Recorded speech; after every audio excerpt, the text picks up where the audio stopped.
mga ganito. Oo nga. Patong gano'n. Hello po. Ayan. As you can see, si Ray po.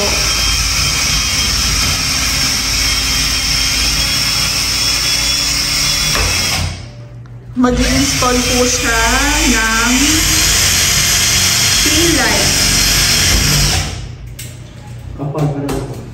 Ito po yung isang pang project namin dito sa phase 4. Halos kompleto na po ito. Mga accessories na lang, tsaka yan, ilaw, outlets, yung AC na window type. Tapos ano pa, halos kompleto na po ito. Tapos last time, nagpa-install na rin po si ma'am ng kanyang split type na AC. Ayan. So bali sila ma'am po ang nag-contact niyan. Sa All Home po yan. So ito po yung napinturahan na rin siya, pero siguro kung may konting retouching, okay na rin siya. So yung kornisa natin, ang pintura niya is Barbary Gold. May konting pagka-brown kasi ang kisame ni ma'am is parang light brown. So ito nga po, napansin ko may mga naka-install na mga aluminum works katulad po nitong sa bathroom. Ayan, contact po nila to. Ayan, pwede naman po yun. Kung sa contact ko, hindi po sila magkasundo kasi depende po sa pricing yan eh. Ayan. So ito, hindi ko nga alam kung kanino sila ma'am nagpagawa, pero ito parang napansin ko ang ganda. Maganda yung kanilang pinto dito. Ayan po siya. So may mga sticker pa. Maayos, malinis. Pansin ko. Ayan po.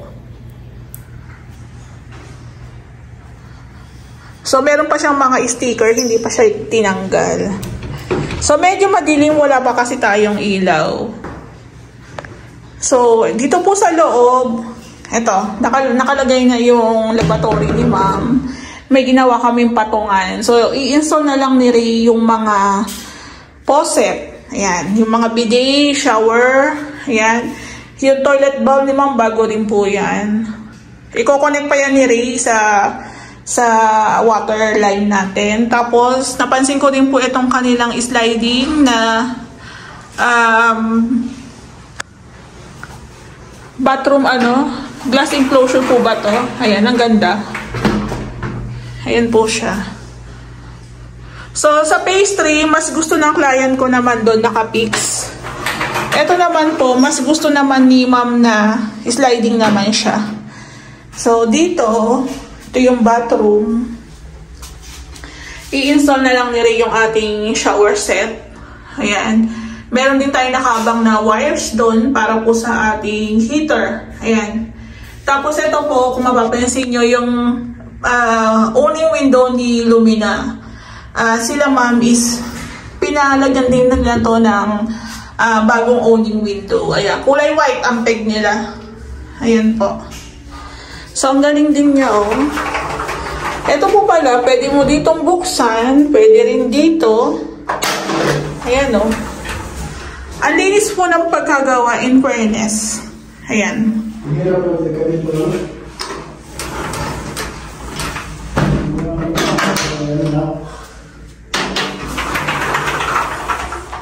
So, ayun nga po. Ayan, continue natin.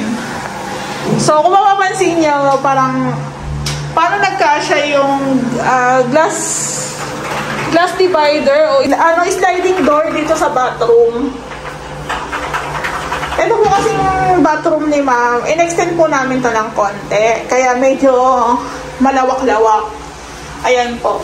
So, isa rin sa naging, hindi naman problema. Kumbaga, naayos din naman namin ni ma'am yung misunderstanding namin. Ito po kasi, hindi naman po kami nagkaroon ng renovation ng ating bathroom. So, kung mapapansin nyo, yung pinakabutas o abang ng tubo ni Lumina, hindi talaga siya nakagitna. Ayan. Kaya ito po is Tapos mahaba po yung kanilang accessories, yung kanilang drain. So ganyan po siya. Pero according po sa tile setter ko, mas maganda po mga na nandito sa side ang punta ng tubig. Diretso na po yan dito. Basta ganun po. So naintindihan naman yan ni Ma'am eh.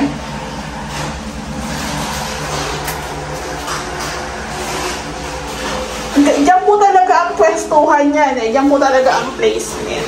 Pero mas natutuwa po ako dito sa kanyang glass. Ayan. Actually, pasensya na hindi po talaga ako familiar sa mga tawag dito, sa mga glasswork.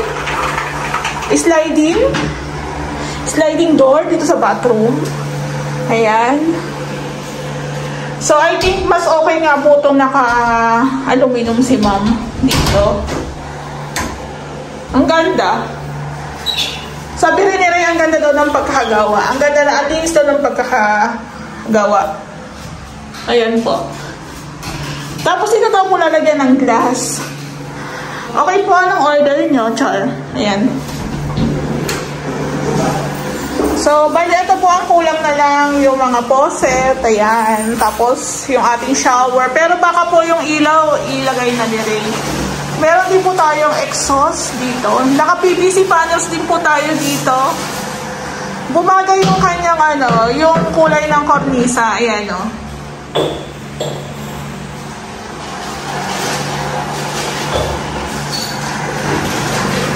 Tapos dito po sa likod, dito yung kanilang room.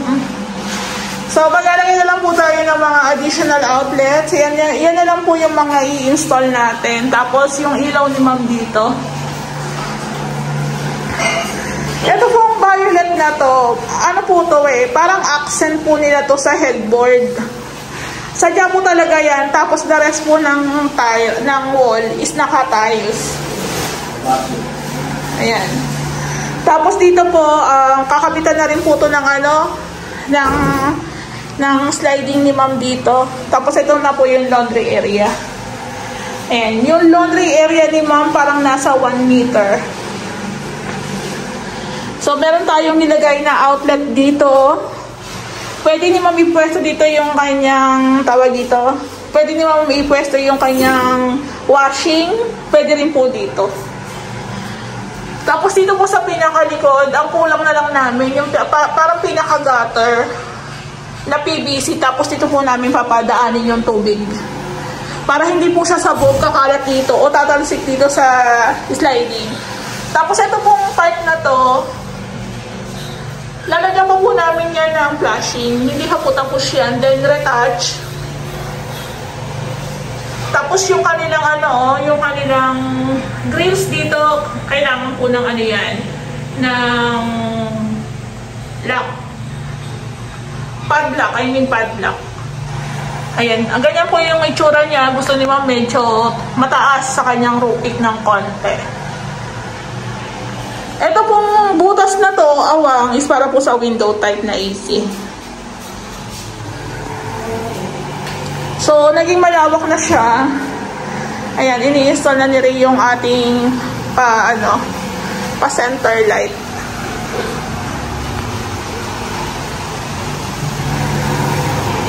May bolang kristal pala.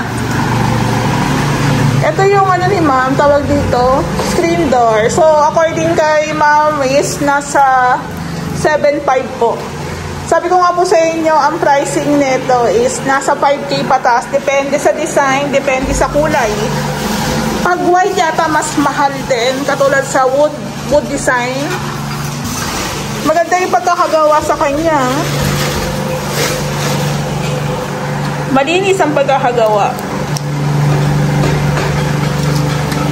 So, wag muna natin tanggalin yung sticker.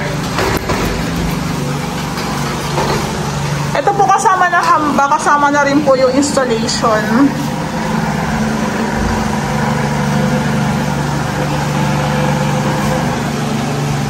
So, yung black po ata, mas mura. Mas mura yata yung black kasi yun yung common eh. Ito nagasgasan lang oh. Madali na lang itong i-retouch. Ayan lang. Nagasgasan po siguro pag transport. Ayun na. May hawakang maigi yung ano, yung... Bakit maputi yun? Ano baka malaglag so? Wow. Kaya... Gusto mo baka malaglag. So, andito yung mga... Ilayo nga natin to. At baka mabagsakan. Masaya yung pag-i-install po ng mga accessories. Pero kailangan pong ingatan. Kasi baka po maano. Ang laki. Siguro mga 60 cm yan. Ayan, wow. Ay, wow, oh, ang sabi. Kahit ilang araw lang. Sorry, ilang araw. Ay, sorry, oh. Lagyan mo na lang ng ano. O, oh, diba? 3 gang. Kailangan natin ng 3 gang. O, oh, yung exhaust. Ayan, gumagana yung exhaust. Oo. Iset ko sa'yo mamaya. Oo. Para maihabol natin. Okay na yan. Oo, okay na. Gumana yung dalawang ilaw, ah. Gumana siya. Ano muna. Baba mo muna. Ah, isang kulay lang siya, no? Ay, nakita nga na yung ano, pangagigak ko. Nagpatay, ano? Hindi, wala din. Hindi na makapansin. Oo. Ah, shala din, no? Diba? Sige, patay bukas mo muna. Ayan, isa pa. Isa pa. Isa pa. Yun.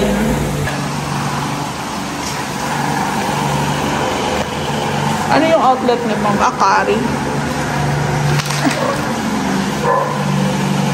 Ito yung outlet ni Ma'am. Ang tawag dito, tugang. Ayan, tugang. Ibig sabihin dalawang saksakan yan. Etong kulay blue, pwede pa itong tanggalin. Tinatanggal po yan. Ah. Pero tsaka na lang siguro tanggalin pag nakapag-retouch pa. Baka kasi madamihan lang. So, bali sa tugang outlet, sa mga switch and outlet, si Ma'am ang bumili. Ayan. Akari, 259 pesos. Ace Hardware. So, buti na lang alam ni Ray i-install. Ano ka din dyan? Ito.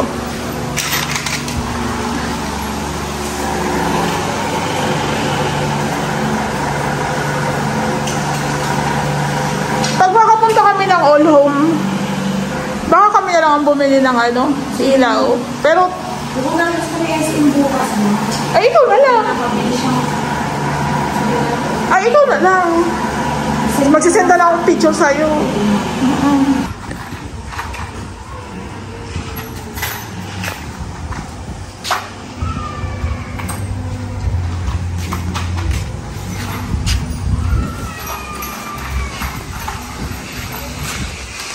Yung sa poste, meron na gano'n. Sa poste.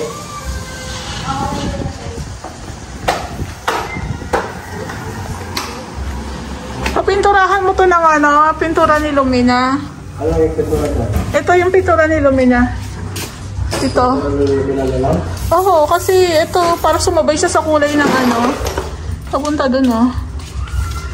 Pati yan? Oo, ito lang, ito lang.